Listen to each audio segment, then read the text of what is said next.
Друзья мои, странные вопросы вы задаете. Видеть во сне умершего родственника, к чему это? Ни к чему это. Ни одно сновидение ни к чему это. Потому что происходит это все там, в другом мире. Здесь, в нашем мире, ответов на сновидения нет и быть не может.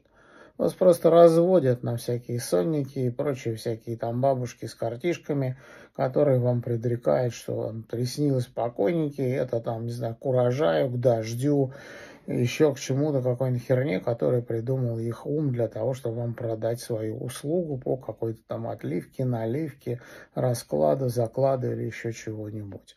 Друзья мои, будьте разумны. Во-первых, если к вам приходят покойники в сновидениях, это ни к чему. Просто разбирайтесь там. Там все ответы, где они к вам приходят. В 99% это приходят не ваши умершие родственники. Я об этом много записал видео, но вы до сих пор спрашиваете практически каждый день, наверное, просто не смотрите, не опускаетесь вниз по ленте, не смотрите мои видео.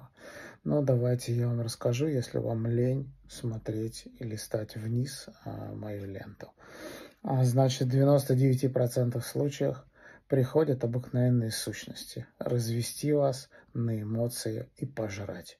Ну, там, вот, Анюха уснула, пойдем, там, у нее там кто-то умер недавно, пойдем, там, сейчас разведем ее. И приходят в образе тех умерших, которые были вам близки. Ну, естественно, у вас эмоции, вы эмоционируете. Ну, вот, собственно говоря, Харчи подоспел. Ваши эмоции – это энергия, которую вы тратите во сне, думая, что это ваши близкие усопшие. Соответственно, сущности, которые вас развели, танцуют и едят вашу энергию. А что делать? Да все очень просто. Все как в жизни. Появляется, спрашиваете кто-то. Я там, твоя мама, папа, ну, неважно кто. Спрашиваете, как тебя звать?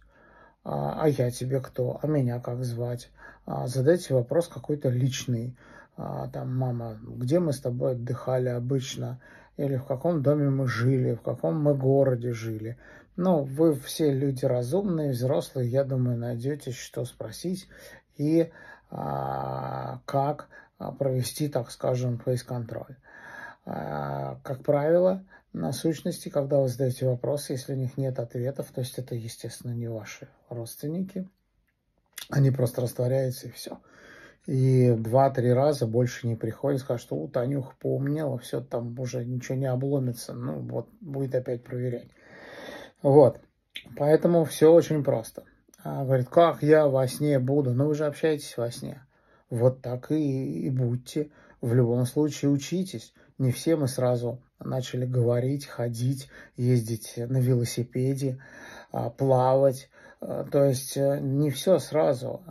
Делайте, старайтесь, чтобы получились у вас осознанные сновидения. Не знаете как, приходите, я вас научу.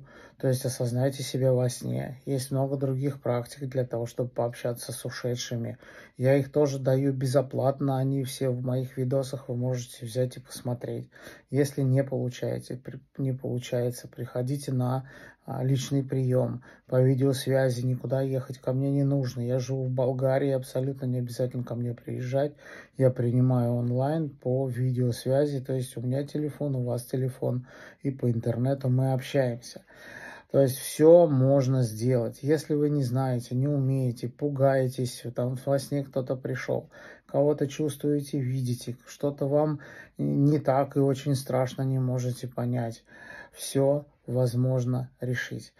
Во-первых, в первую очередь можно мне написать и прийти ко мне на личный прием. Во-вторых, можно прийти ко мне на какой-нибудь самый бюджетный курс, где я вам тоже это дам, и вы все пообщаетесь с ушедшими родственниками, если вам это актуально. То есть мои все курсы целительства основаны на измененном состоянии сознания. То есть там вы все увидите, встретитесь, обниметесь, сначала поплачете, потом получите огромное удовольствие от общения, посмеетесь и разойдетесь. И всегда можно повторить эти встречи, ну, если душа ушедшего захочет с вами пообщаться в данный день, когда вы надумаете это делать.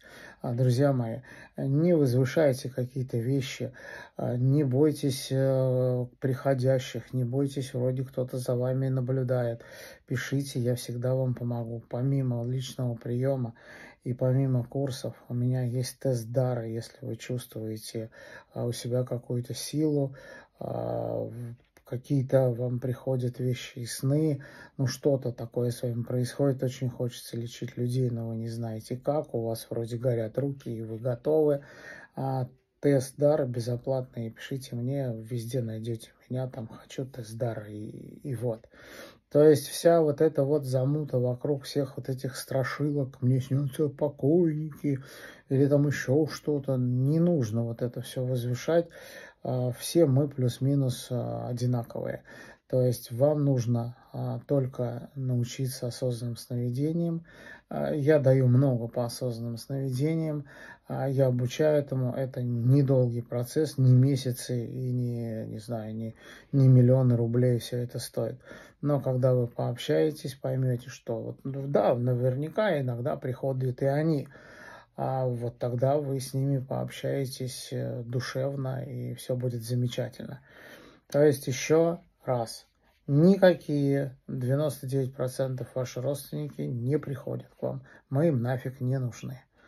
Поверьте мне, я пережил клиническую смерть, и родственники были моему телу. Услышьте меня, моему телу. Но далеко не моей душе.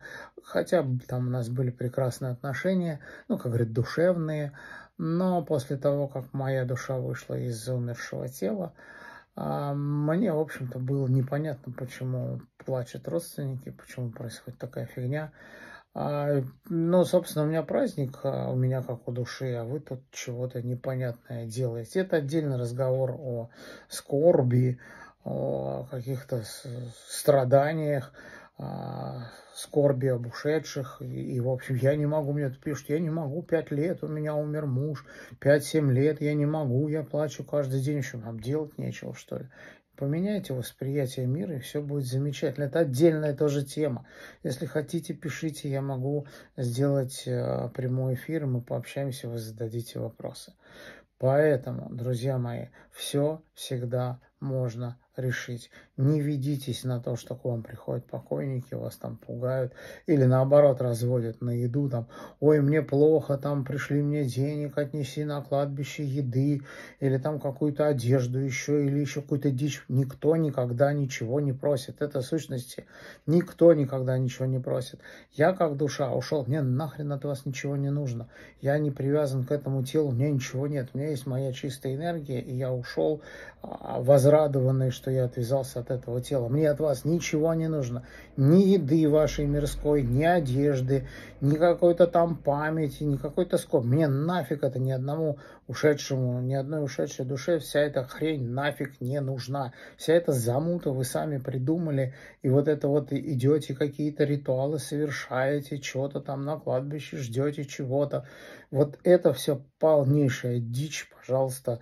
Услышьте меня. Многие, конечно, не услышат, начнут сейчас, как ты можешь, и вообще, это же близкий человек. Нету человека, тело сдохло, все, ничего нету. Есть только душа, которая, ну, она другая. Нужны вы этой душе? Сомневаюсь. Ну, возможно, да, может быть, она и придет.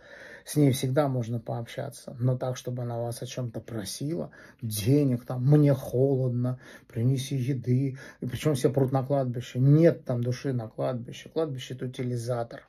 Там ничего нет, не возвышайте вот эти обрядами, духи кладбища, там живут, там вот это все. Друзья мои, будьте, пожалуйста, разумны и поймите, что вы все в мороке. Вам вот эти эгрегоры, попы, церкви, социум, вот это всякие псевдоведьмы, там вот что-то они делают, там кого-то на перекрестке, чего-то. Вот это все возвышение, это полная дичь. Не верьте во все это. Живите спокойно, долго и счастливо. Если есть какие-то вопросы, просто пишите мне, приходите на курсы, приходите да куда угодно, на личный прием, и я вам объясню и открою мир совсем другой, который вы не знаете. А то, что вы видите, это не то.